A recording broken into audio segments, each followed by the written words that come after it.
We are gathering today in frigid weather at the Swiss mission to the United Nations to plead with the government of Switzerland to halt the destruction of our holy heritage in Zurich. We gathered here today to express our outcry to the Swiss government to suspend the excavation of the holy Jewish medieval cemetery dating back to 1381, which is currently threatened by the expansion of the Kunsthaus, an art museum in Zurich. We are appealing to the Swiss government to please protect the human rights and the property rights of those interred, of their descendants, of the Jewish people around the world. To those people, these people bought their plots to remain there eternally. It is their property, and we appeal to the Swiss government not to excavate them from their own graves. These people, our forefathers, bought their property to be interned there forever, according to the halacha, Jewish law, which prohibits removing a grave from its original place. Please respect the religious rights and let them rest in peace. We Jewish people around the world, their descendants who cherish this holy religious place, beg you to please respect our religious rights.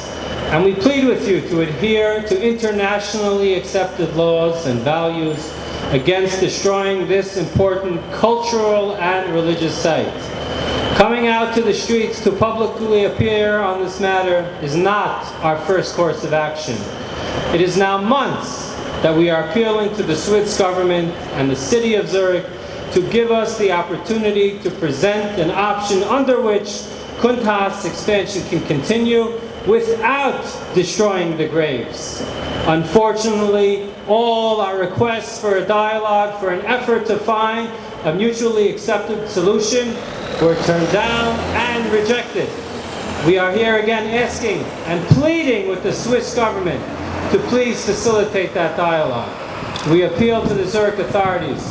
Please give these graves a chance. Let's work together, and we'll find a solution to protect those graves while the residents of Zurich can still enjoy a Kunsthaus that was built through showing respect for all cultures and religions, and not at the expense of a Jewish holy site. The Jewish community of Switzerland dates back 800 years, if not longer. And back then, it was of the largest Jewish communities in Europe.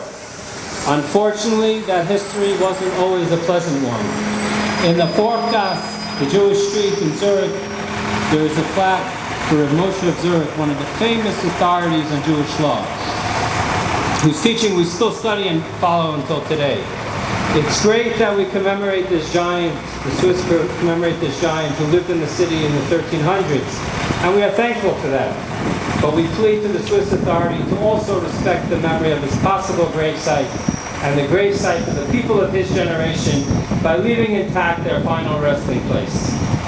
This holy site is the heritage of the entire Jewish people. We are all responsible to preserve it and ensure it's properly respected. No one has the authority to allow the excavation of this holy site. Today we commemorate the life and mission of the great civil rights leader, Dr. Martin Luther King Jr. Dr. King famously said, "The time is always right to do what is right."